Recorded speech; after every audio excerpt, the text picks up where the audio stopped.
has also shared the classroom link. So thank you, Avirup and Vishal. And Vishal, your roll number I also didn't see in the group last time. तो आपने नया join किया है क्या, Vishal Jaiswal? Vishal Jaiswal, please unmute yourself. Yes sir. आपने new admission लिया है? Yes sir. आपका नेम मुझे दिखा नहीं उसमें जो अटेंडेंस होता है शीट में। सर विशाल कुमार जायसवाल। आपका नेम नहीं था, मेरे कहने का मतलब A2 में लास्ट टाइम आपने क्लास किया था ना, लैब किया था मंडे को, कल वाली lab. Yes sir yes sir.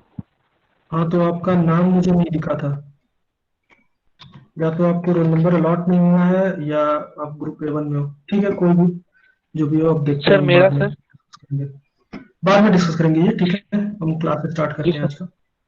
Okay, सो अभी तक कहीं में भी किसी को डाउट है? If you have any doubt then please ask. So हमने अभी तक जो डिस्कशन किया था वो सारा ये सारे टॉपिक्स थे, और आपको सिलेबस भी मैंने ग्रुप में पोस्ट कर दिया था कि कहाँ तक का सिलेबस रहेगा। सो आईवी कैरेक्टरिस्टिक तक का, यहाँ तक का आपका सिलेबस है, वीआई कैरेक्टरिस्टिक का। ठीक है, आज के टॉपिक से कोई क्वेश्चन नहीं आएगा, और आज के बाद के जो टॉपिक्स हम डिस्कस करेंगे। अभी तक किसी को कोई डाउट एट एनी पॉइंट और any slide that you want to discuss?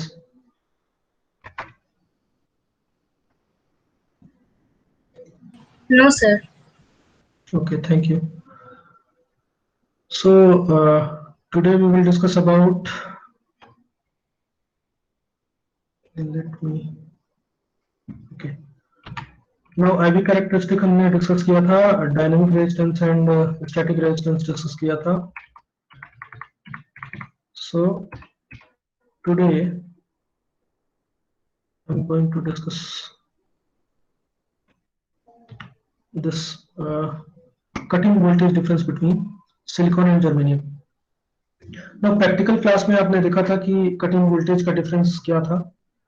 Silicon के लिए 0.7 था और जर्मेनियम के लिए 0.3 था। ये क्यों था, आप एक बार फिर से रिपीट करोगे? Please give some answers.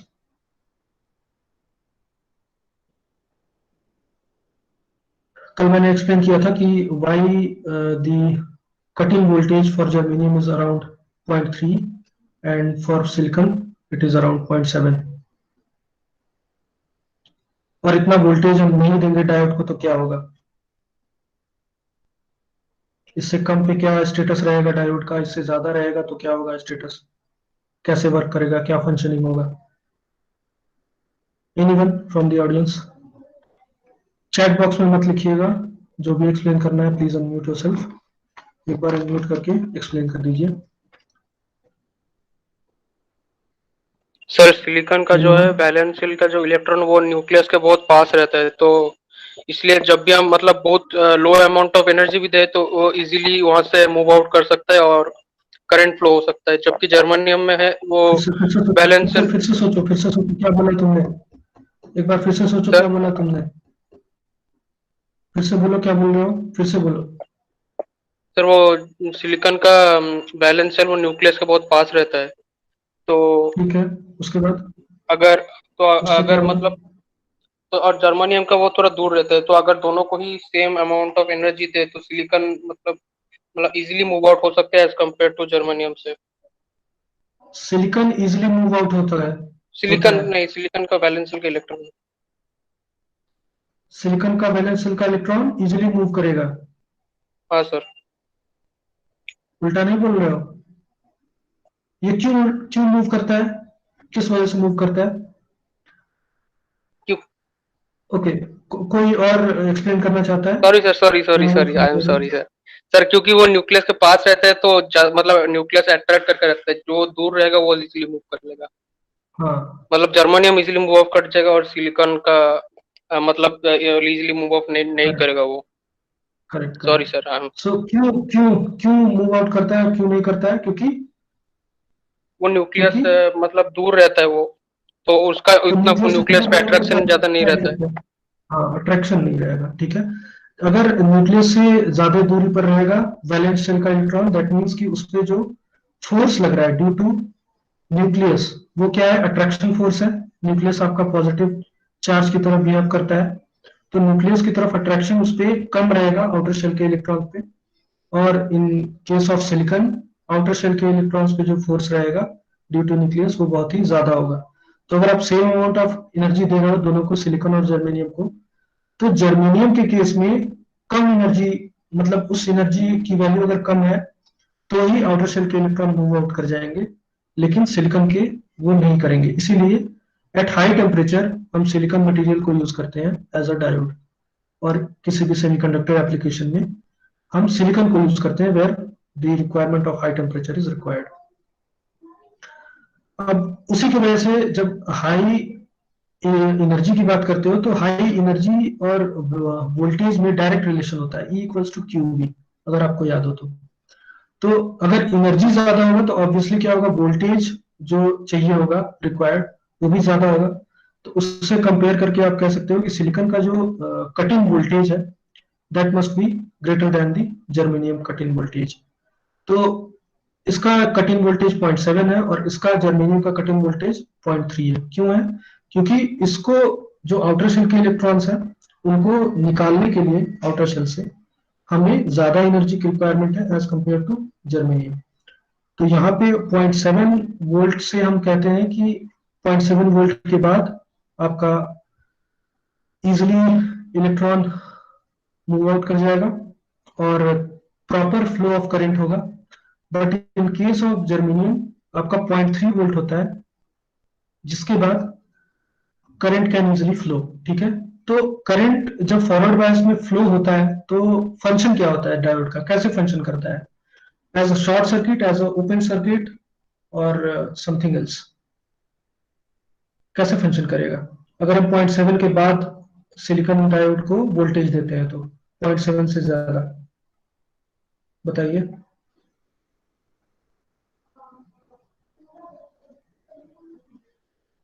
Anyone from the audience?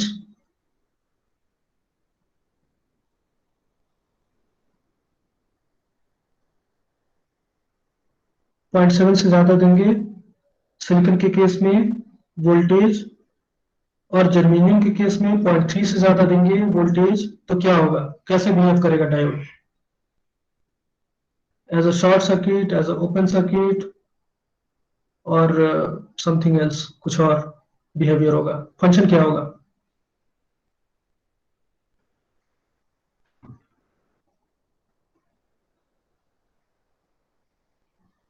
Anyone?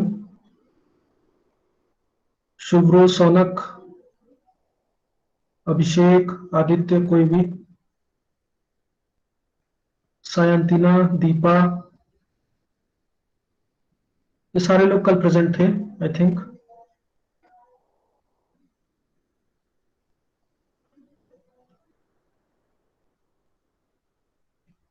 Anyone?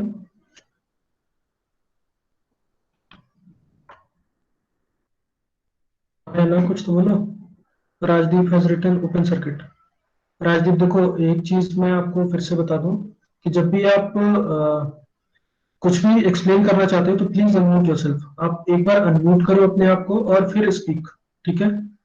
Because if you are writing something in the chat box then I will not be able to read it, ठीक है? क्योंकि मैं जब पीपीटी मोड में होता हूँ like this, तो इस मोड में मुझे कुछ शो नहीं होता कि क्या चल रहा है चैट बॉक्स में। तो आपको जो भी एक्सप्लेन करना है प्लीज अनम्यूट योरसेल्फ, एक बार अनम्यूट करो और बताओ कि क्यों हो रहा है ऐसा। 0.7 के बाद ओपन सर्किट होगा वोल्टेज देने पे जो सर्किट होगा, या शॉर्ट सर्किट होगा? बताइए। सर शॉर्ट सर्किट शायद। शायद, कंफर्म भी नहीं है। कंफ्यूज हो रहे थोड़ा सा। शॉर्ट सर्किट का मतलब क्या समझते सर हो? आफ्टर 0.7 तो शॉर्ट सर्किट का सर मतलब क्या वो समझते हो? पॉइंट ब्रेक हो जाएगा सर।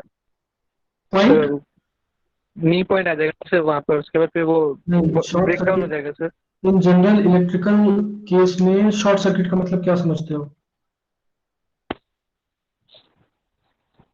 आप कहते हो ना कि शॉर्ट सर्किट हो गया जब आपके अप्लायंसेस जल जाते हैं जी या सर, वो एक्स्ट्रा तो वोल्टेज पास हो जाएगा 0.7 तब के उस बाद पॉइंट पे शॉर्ट सर। सर्किट होगा, क्योंकि सर 0.7 उसका कटिंग वोल्टेज है, उसके आगे हाँ, जाएगा तो शॉर्ट सर्किट सर मतलब क्या वोल्टेज समझते हो आप? शॉर्ट सर्किट मतलब क्या होता है? सर, सर मिनिमम जो रेंज होता है उससे ज्यादा वोल्टेज पास होने से सर।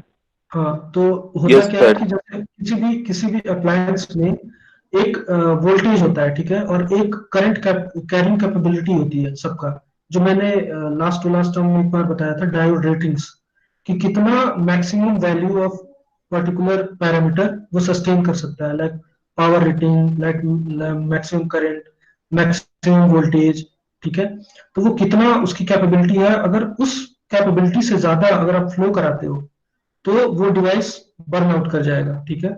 जैसे हम कोई भी अपने अप्लायंसेस देखते हैं, उसमें अप्लायंसेस में देखो कभी कभी एक्सीडेंट होता है, तो एक्सीडेंट में जल जाता है, इंडस्ट्री टू इंडस्ट्री बहुत सारे जल जाते हैं। वो क्यों होते हैं?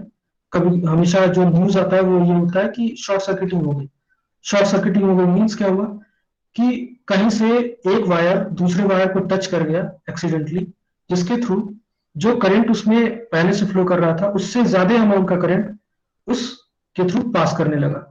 अब जब उससे ज्यादा करंट पास करने लगेगा तो ऑब्वियसली वो पर्टिकुलर डिवाइस सस्टेन नहीं कर पाएगा और वो बर्न आउट हो जाएगा। तो उसके थ्रू हम बोलते हैं कि ये पूरा का पूरा शॉर्ट सर्किट की वजह से ये एक्सीडेंट हुआ। तो शॉर्ट सर्किट को मतलब क्या हुआ कि करंट बहुत ज्यादा, ठीक है। तो वही यहाँ पे भी हम शो कर सकते हैं कि after 0.7 volt when you are giving to the diode, तो उसके बाद क्या हो रहा है कि एक करंट में अचानक से एब्रप्ट चेंज आ रहा है, ठीक है। तो करंट में एब्रप्ट जो चेंज आ रहा है वो बहुत हाई है। तो कितना भी आप वोल्टेज बढ़ाओ उसके बाद करंट में बहुत ही मिनिमल चेंज हो रहा है। देख सकते हो आप कि जो करंट की वैल्यू है वो बहुत ही मिनिमल चेंज हो रहा है, ठीक है। वोल्टेज आप बढ़ाते जाओ, एक समय ये वर्टिकल हो जाएगा एकदम, ठीक है। तो वोल्टेज पे डिपेंडिंग बस अपना करंट एक मिनिमल होगा जो आपका वैल्यू फ्लो कर रहा है।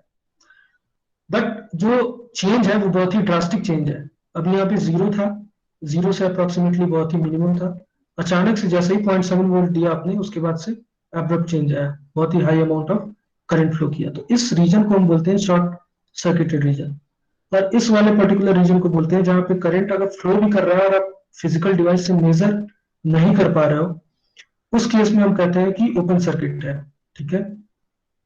क्लियर है सबको? शॉर्ट सर्किट ओपन सर्किट का कॉन्सेप्ट क्लियर है सबको? सर ओपन सर्किट एक बार बताइए फिर से। ओपन सर्किट मतलब क्या होता है कि कोई उसमें मतलब कनेक्शन नहीं है। ओपन मीन्स क्या होता है? खुला हुआ, ठीक है। ओपन मीन्स खुला हुआ। तो जैसे आप स्विच ऑफ करते हो, स्विच ऑफ मीन्स क्या होता है कि आप कनेक्शन को तोड़ रहे हो। तभी तो कनेक्शन जब तोड़ते हो तो कोई भी अप्लायंस काम नहीं करता है। टीवी ले लो, फैन ले लो, ट्यूबलाइट ले लो, इसमें क्या होता है? या तो ऑन होता है या ऑफ होता है। ऑन मतलब शॉर्ट सर्किट किया, उसको कनेक्शन दिया। ऑफ मतलब उसका कनेक्शन आपने तोड़ दिया, मतलब कोई भी करंट फ्लो नहीं कर रहा है। तो उस बेसिस पे अगर आप देखो तो यहाँ पे क्या है, शॉर्ट सर्किट और ओपन सर्किट का मतलब क्या होगा कि ओपन सर्किट मीन्स कोई करंट फ्लो नहीं कर रहा है। तो ये वाला रीजन आप देखो, आप जरा 0.7 से पहले वाले, तो 0.7 से पहले वाले जितने भी वोल्टेज है उनमें करंट की वैल्यू बहुत ही मिनिमम है, बहुत ही लेस है, ठीक है। इतना लेस है कि आप फिजिकल डिवाइस जो भी एमीटर या जो भी आप गैल्वेनोमीटर से आप मेजर करते हो वो मेजरेबल क्वांटिटी नहीं है, दैट्स वाई उसमें शो नहीं करता है। कल के प्रैक्टिकल में भी अगर आपने उसको एनालाइज किया हो तो when we are giving 0.3 0.4 voltage in case of silicon, तो उसमें भी क्या हो रहा था कि जीरो करंट शो हो रहा था और जीरो वोल्टेज शो हो रहा था। क्यों हो रहा था? क्योंकि जो भी आपका फिजिकल डिवाइस है उसके थ्रू आप मेजर नहीं कर सकते हो, करंट तो कुछ ना कुछ फ्लो होगा ही। उस केस में भी हल्का सा माइनॉरिटी और मेजॉरिटी जो भी थोड़ा बहुत तो फ्लो हो सकता है जब आप कुछ वोल्टेज दे रहे हो, बट वो इतना स्मॉल अमाउंट ऑफ होगा इस रीजन में भी कि आप मेजर नहीं कर सकते। बट आफ्टर गिविंग 0.7 वोल्ट आपके पास मेजरेबल क्वांटिटी ऑफ करंट होगा, इसको आप फिजिकल डिवाइसेस से मेजर कर सकते हो, और उस केस में शॉर्ट सर्किट हम बोलते हैं कि जो आपका डायोड है या पर्टिकुलर अप्लायंस है वो शॉर्ट सर्किट रेंज में काम कर रहा है। इधर के केस में ओपन सर्किट है। क्लियर है सबको? Yes sir. क्लियर है? यस ठीक है। तो सपोज आपको आईवी कैरेक्टरिस्टिक के बारे में लिखने को आ जाए कि डायोड की आईवी कैरेक्टरिस्टिक क्या होती है और किस रेंज में काम करता है, किस रीजन में काम करता है, तो आप क्या लिखोगे? ये लिखोगे कि फॉरवर्ड बायस में जब रहता है तो एज अ शॉर्ट सर्किट काम करता है, और जब फॉरवर्ड बायस में कटिंग वोल्टेज से कम वोल्टेज रहता है तो ओपन सर्किट काम करता है। ठीक है। और एक पर्टिकुलर डायोड और एक पर्टिकुलर मटेरियल को लेके आप रेफरेंस लेके आपको एक्सप्लेन करना होगा। Like if you are talking about silicon diode, then you have to use continuous voltage as 0.7 volt. ठीक है। Now in case of germanium में भी आप देखो, जर्मेनियम में 0.3 वोल्ट है कटिंग वोल्टेज। सो इसमें भी जब आप 0.3 वोल्ट से ग्रेटर वोल्टेज देते हो, ज्यादा वोल्टेज देते हो, तो उस केस में आपका शॉर्ट सर्किट है, अदरवाइज ओपन सर्किट है। क्लियर है? सर। क्लियर है सबको? Yes sir. ठीक है। Now we are going towards the reverse bias case. Reverse bias case में क्या होता है, एक सर्टेन वोल्टेज वैल्यू तक बहुत ही minimal amount of current flow करती है। ठीक है। इस केस में फॉरवर्ड बायस केस में अगर आप रिकॉल करो तो इस केस में क्या होता था कि फॉरवर्ड बायस केस में जो फॉरवर्ड करंट फ्लो होती थी वो ड्यू टू मेजॉरिटी कैरियर्स और due to minority carriers same direction में फ्लो होती थी। याद है सबको जब हमने डिस्कस किया था फॉरवर्ड बायस का केस? Yes sir. तो उसमें जो डायरेक्शन ऑफ करंट था वो फॉरवर्ड डायरेक्शन में मूव करता था ड्यू टू मेजॉरिटी करंट, और माइनॉरिटी करंट भी जो थे वो भी सेम डायरेक्शन में फ्लो करते थे। दैट्स वाई जो करंट की जो होल क्वांटिटी थी वो बहुत ही ज्यादा इंक्रीज थी। किसकी वजह से करंट फ्लो करता है आप बताओ? किसमें सर, फॉरवर्ड में या रिवर्स में? रिवर्स बायस केस में किसकी वजह से फ्लो करता है? रिवर्स बायस में केस में current flows due to majority reverse carrier और बायस में माइनॉरिटी कैरियर और बोथ। माइनॉरिटी कैरियर्स माइनॉरिटी के लिए माइनॉरिटी पीछे- कैरियर। ये सर माइनॉरिटी होगा।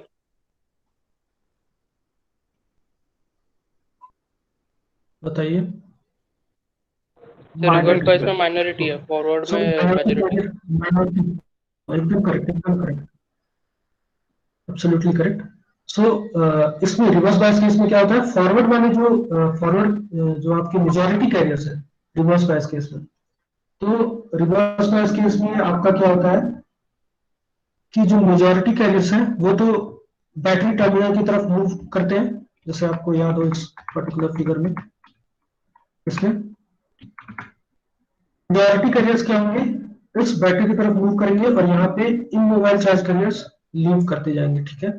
मतलब ये होल्स अगर मूव कर रहे हैं इस साइड तो ऑब्वियसली यहाँ पे इमोबाइल चार्ज कैरियर्स छोड़ते जाएंगे। वैसा ही केस इस साइड भी होगा। इस साइड अगर इलेक्ट्रॉन मूव कर रहा है towards positive battery terminal to attraction force, तो क्या होगा, यहाँ पे पॉजिटिव आयन छोड़ते जाएंगे।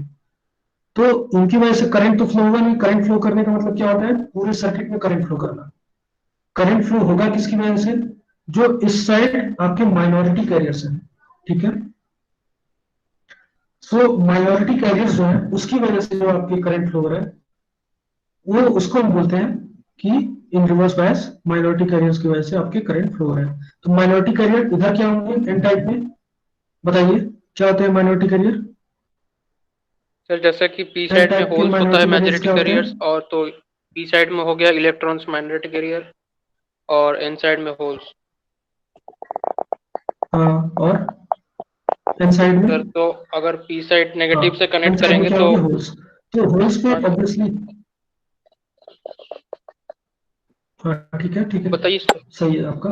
तो एन साइड में आपका क्या है, होल्स है, माइनॉरिटी कैरियर्स। तो होल्स पे बैटरी का पॉजिटिव से फोर्स सप्लाई करेगा, जिसके थ्रू आपका मूव करेगा इधर ठीक है, और पी साइड में आपका इलेक्ट्रॉन माइनॉरिटी चार्ज कैरियर है, तो उस पर भी रिपल्सिव फोर्स इधर की तरफ अप्लाई होगा। तो इलेक्ट्रॉन आपका इस साइड डायरेक्शन में मूव करेगा और होल आपका इस साइड डायरेक्शन में मूव करेगा। तो जो आपका करंट की डायरेक्शन होगी वो टुवर्ड्स होल होगी, तो आपका राइट टू लेफ्ट मूव करेगा आपका करंट, ठीक है। बट जो करंट की वैल्यू होगी that depends on the minority charge carriers, ठीक है। नाउ रिवर्स बायस केस में हमारा केवल माइनॉरिटी चार्ज कैरियर की वजह से फ्लो होता है, तो आपका इधर की तरफ माइनॉरिटी चार्ज कैरियर की तरफ फ्लो होगा और एक सर्टेन वोल्टेज तक ही फ्लो होगा, और वो भी जो अमाउंट होगा वो बहुत ही स्मॉल होगा। अब इस पर्टिकुलर फिगर में if you see then the forward bias current is measured in terms of milliampere, ठीक है। मिली एम्पियर में मतलब 10 टू द पावर -3 के ऑर्डर का करंट है। But in case of reverse bias current, it is measured of the order of microampere, means 10 to the power -6 के current के order का है। तो दैट मीन्स कि जो दोनों के बीच का डिफरेंस है वो बहुत ही लार्ज है। इधर का जो करंट होगा, रिवर्स बायस का करंट होगा, वो इनिशियली एट सर्टेन वोल्टेज, जब तक आप इस पर्टिकुलर वोल्टेज तक नहीं पहुंचते, उसमें बहुत ही स्मॉल करंट होगा। बट जब आप बहुत ही लार्ज वोल्टेज देते हो इन केस ऑफ जर्मेनियम और सिलिकॉन, तो एक पर्टिकुलर पॉइंट के बाद ब्रेकडाउन होता है। ब्रेकडाउन मीन्स कि कोई कंट्रोल नहीं है करंट पे, आप जो भी वोल्टेज दे रहे हो उसके अकॉर्डिंग करंट फ्लो होता जा रहा है, तो उसका प्रॉपर फंक्शनिंग नहीं हुआ। एक तरह से जो फंक्शन होता है डायोड का वो क्या होता है, to control current flow in the circuit. तो आफ्टर ब्रेकडाउन आप करंट को कंट्रोल नहीं कर सकते। तो इस रीजन में अगर आप देखो तो आप कितना भी वोल्टेज दे रहे हो उससे मतलब नहीं है, करंट की वैल्यू कांस्टेंट है, मतलब इंक्रीज हो रही है, बट वोल्टेज कोई फर्क नहीं पड़ रहा है। तो आफ्टर सर्टेन वोल्टेज आप करंट को कंट्रोल नहीं कर सकते। सो जो रीजन हमने यहाँ पे लिया था कटिंग वोल्टेज का, वही रीजन आप इस साइड में भी दे सकते हो जो रिवर्स वोल्टेज का है, ठीक है। तो जर्मेनियम के केस में भी आपका रिवर्स वोल्टेज कम होगा एज कंपेयर टू सिलिकॉन। और अमाउंट भी देखो आप, तो जो रिवर्स करंट का अमाउंट होगा वो भी क्या है, जर्मेनियम के केस में ज्यादा है, क्योंकि करंट का मेजरमेंट आप करते हो वर्टिकल एक्सिस से। सो वर्टिकल एक्सिस में देखो सिलिकॉन का जो रिवर्स बायस में करंट है वो बहुत ही स्मॉल है। अगर लोगे इसको आप तो नैनो एम्पियर्स ऑर्डर का है। Nano amperes means 10 to the power -9। Clear है सबको? Nano ampere means 10 to the power -9। Clear है? Please respond. हेलो, आवाज आ रही सर है? एक बार और बस, सर एक बार और बस। सर एक बार Give some response. सर एक बार फिर से बोल दीजिए। ठीक है, एक्सप्लेन करता हूँ। सो रिवर्स बायस केस में क्या होता है, रिवर्स बायस केस में जब आप करंट मेजर करते हो तो उसमें जर्मेनियम के केस में क्या है, जर्मेनियम के केस में आउटर शेल के जो इलेक्ट्रॉन्स है वो लूजली बाउंड होते हैं एज कंपेयर टू सिलिकॉन। तो इधर जो करंट फ्लो होंगे वो एज कंपेयर टू सिलिकॉन ज्यादा होगा। तो इस केस में देखो आप, इसका जो रेंज है वो माइक्रो एम्पियर्स का है, ठीक है। और सिलिकॉन में अगर आप देखोगे तो नैनो एम्पियर्स का है। मतलब जर्मेनियम में रिवर्स बायस में जो करंट फ्लो हो रहा है वो 10 टू द पावर -6 के ऑर्डर का है, और सिलिकॉन में जो करंट फ्लो हो रहा है वो 10 टू द पावर -9 का ऑर्डर का है, ठीक है। तो उस केस में आप कह सकते हो कि जो सिलिकॉन है वो बेटर परफॉर्म कर रहा है एज कंपेयर टू जर्मेनियम, क्योंकि रिवर्स बायस का मेन फंक्शन क्या होता है डायोड का, आप बताइए। मेन फंक्शन रिवर्स बायस में डायोड का क्या होता है, शॉर्ट सर्किट या ओपन सर्किट?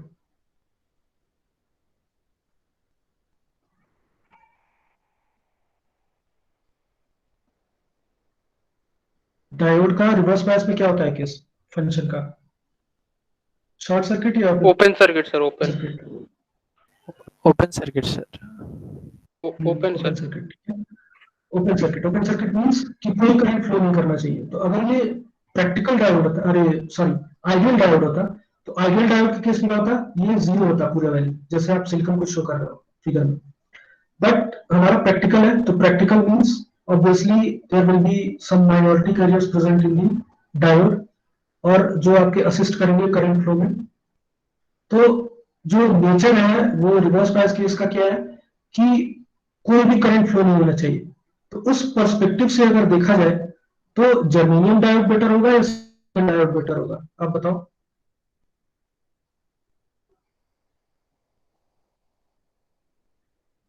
मैंने जो क्वेश्चन पूछा आपको समझ में आया?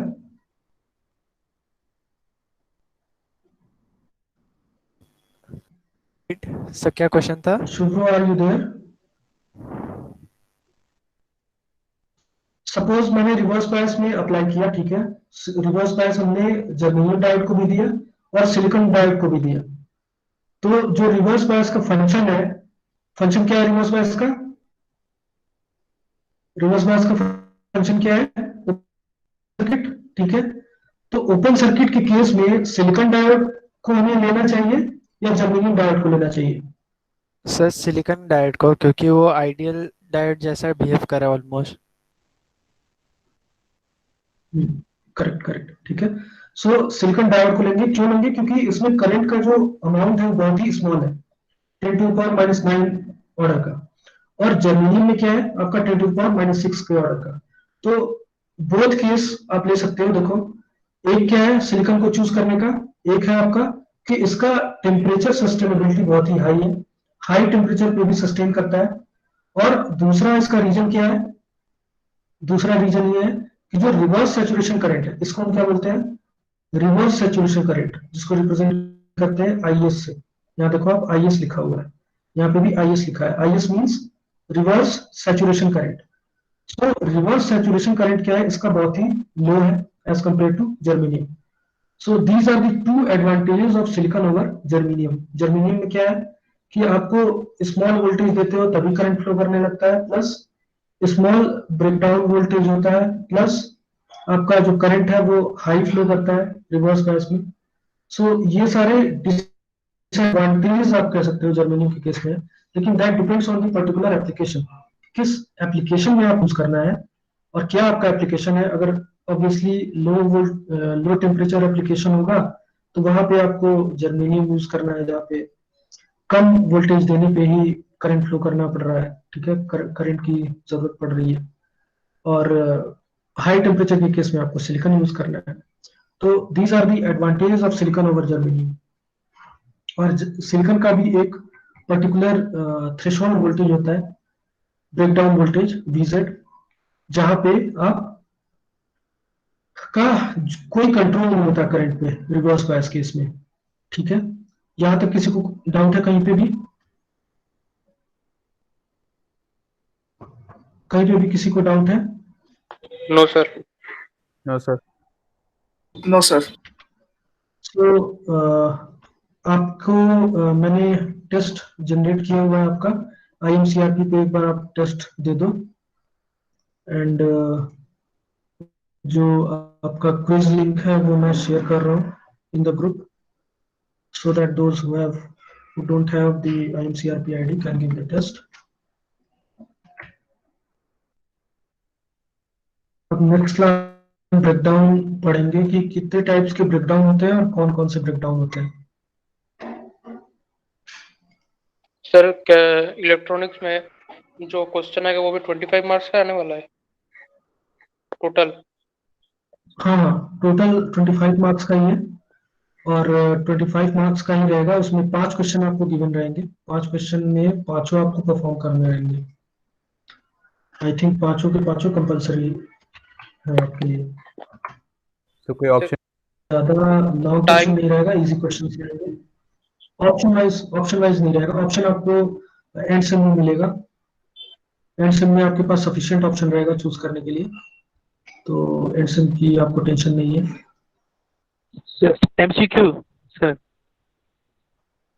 हाँ, एमसीक्यू एंड सेम में रहेगा, यहाँ पे एंड सेम मिड सेम में आपका एमसीक्यू नहीं रहता।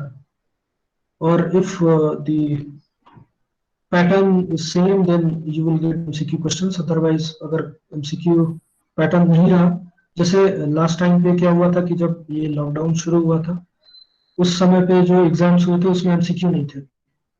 तो अगर आपका ये वाला क्वेश्चन पेपर आता है जो आपका फिजिकल आपको देना होता है तो उस केस में एमसीक्यू होगा, अदरवाइज आपका एमसीक्यू नहीं रहेगा, सारे के सारे लॉन्ग क्वेश्चन या शॉर्ट टाइप क्वेश्चंस होंगे जो आपको पूरा राइट करना होगा।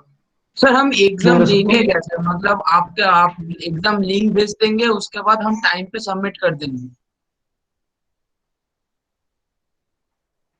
देखो जैसे इन्विजिलेटर रहते हैं इसमें भी मैं इन्विजिलेटर रहूंगा और आपको वर्चुअली वॉच करूंगा, ठीक है, ओवर ये जो आपका ऑनलाइन मोड है।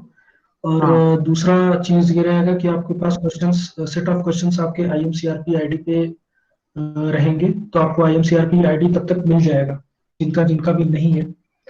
उस आईडी पे आपको जाना होगा और वहां से आपको जो 5 क्वेश्चंस है उनको नोट डाउन करना होगा आपके आंसर शीट में, और उन क्वेश्चंस के आंसर आपको लिखने होंगे हैंड राइटिंग मोड में। तो हैंड राइटिंग करके उसको फिर से आपको एक पीडीएफ फॉर्म जनरेट करना होगा और पीडीएफ को आपको सबमिट करना होगा, जो गूगल क्लासरूम लिंक मैं जनरेट करूंगा या दूंगा आपको। तो वहां से मुझे पूरे के पूरे आपके सारे वो मिल जाएंगे answer script, and then I can जो भी उसका आंसर शीट का जो नंबर है वो मैं दे दूंगा और डिक्लेयर करूंगा इन द नेक्स्ट क्लास। तो ये पूरा प्रोसेस है। प्रभात सर, आईएमसीआरपी का पासवर्ड नहीं मिला है। आई थिंक पासवर्ड आपको जो भी आईएमसीआरपी से रिलेटेड है वो ये आदर्श भी सही लिख रहे हैं। फॉरगेट कर लो, फॉरगेट वाला ऑप्शन है उस पर जाके एक बार चेक करो, क्या पता आपके मेल पे लिंक आ जाए। सो ये है आपका पूरा इंस्ट्रक्शन, ठीक है। बाकी एग्जाम सेल से आई थिंक आपको सारे इंस्ट्रक्शंस मिलेंगे कि कैसे आपको परफॉर्म करना है एग्जाम और कैसे अपलोड करना है, वो आपको व्हेन द टाइम कम्स आपके पास मिल जाएगा सारा इंस्ट्रक्शन। तो there is no need to worry, only study the subject. तो जो भी आपका सब्जेक्ट है, जितने भी सब्जेक्ट है उसके सिलेबस के अकॉर्डिंग आप तैयारी करो। और टॉपिक्स मैं आपको बता ही चुका हूँ कि क्या क्या टॉपिक्स हैं, सारे के सारे पीपीटी में जितने भी इंपॉर्टेंट टॉपिक्स हैं एक्सेप्ट हिस्ट्री। हिस्ट्री वाला पोर्शन आप छोड़ देना, हिस्ट्री वाला पोर्शन से क्वेश्चन नहीं रहेगा, बाकी सारे क्वेश्चन से आप जो आपके पोर्शन रहेंगे उसको अच्छे से पढ़ लेना, ठीक है। और डायरेक्ट क्वेश्चंस भी हो सकते हैं, इनडायरेक्ट क्वेश्चंस भी हो सकते हैं, ठीक है। जैसे मैंने असाइनमेंट में क्वेश्चंस दिए थे कि व्हाट इज सेमीकंडक्टर, तो ये तो डायरेक्ट क्वेश्चन हो गया। कुछ ऐसे भी क्वेश्चंस हो सकते हैं, जैसे मैंने एक बड़ा सा क्वेश्चन दिया था लॉन्ग क्वेश्चन, वो इनडायरेक्ट टाइप का क्वेश्चन था कि कैसे बिहेव करेगा डायोड। सो ये 2 टाइप के क्वेश्चंस हैं। तो आसान क्वेश्चन रहेंगे क्योंकि अगर आपने सिंसियरली क्लास अटेंड किया है सारे, तो you can easily answer all the questions. अगर नहीं किया है तो आप एक बार वीडियोस चेक कर लो, और जितने भी हमने पीपीटी शेयर की है वो सारे पीपीटी को एक बार पढ़ लो। अभी हमारे पास 2 क्लासेस है, आई थिंक फ्राइडे को भी 2 क्लासेस है, तो उस क्लास में जो भी डाउट होगा आपको वो हम एक बार फिर से डिस्कस कर लेंगे। टिल नाउ जो भी आपको डाउट हो, ठीक है। Is it clear to all of you? Yes sir. Yes sir. ठीक है। सो फ्राइडे को जब हम मिलेंगे तो एक बार आप बताना जो भी डाउट है, और उसके बाद जो भी आपको उससे रिलेटेड, जो सब्जेक्ट से रिलेटेड डाउट है वो मुझसे पूछो, और जो अदर डाउट्स हैं वो आपके मेन एचओडी मृणाल सर है। सो मृणाल सर से आप पूछ सकते हो जो भी आईएमसीआरपी से रिलेटेड या जो भी दूसरे चीजें हैं। बाकी एग्जाम रिलेटेड जो भी आपका इंस्ट्रक्शन है वो आपको मिल जाएगा, उसका कोई टेंशन नहीं है आपको। सुमित हैज रिटन सर, तो गूगल मीट में ज्वाइन करना होगा एग्जाम देने के लिए। हाँ, वो तो इंस्ट्रक्शन आपको मिलेगा कि आपको ज्वाइन करना होगा ऑब्वियसली। तो जैसा भी इंस्ट्रक्शन है एग्जाम रिलेटेड आपको मिल जाएगा बिफोर द एग्जाम, तो उसका आप टेंशन मत लो। अभी अच्छे से प्रिपेयर करो अपना सब्जेक्ट, और जो भी डाउट होगा उसको एक बार कलेक्ट कर लेना, एक नोट्स में कहीं पे भी लिख लेना कि क्या क्या किस टॉपिक में डाउट है। Then we will see in the next class. Clear है सबको? Yes sir. Yes sir. ठीक है, thank yes you sir. All. Sir सारा लोग अपना एग्जाम दे के अटेंडेंस फिलअप कर लेना, मतलब एग्जाम दे देना ताकि मैं अटेंडेंस फिल कर दूं। Okay sir.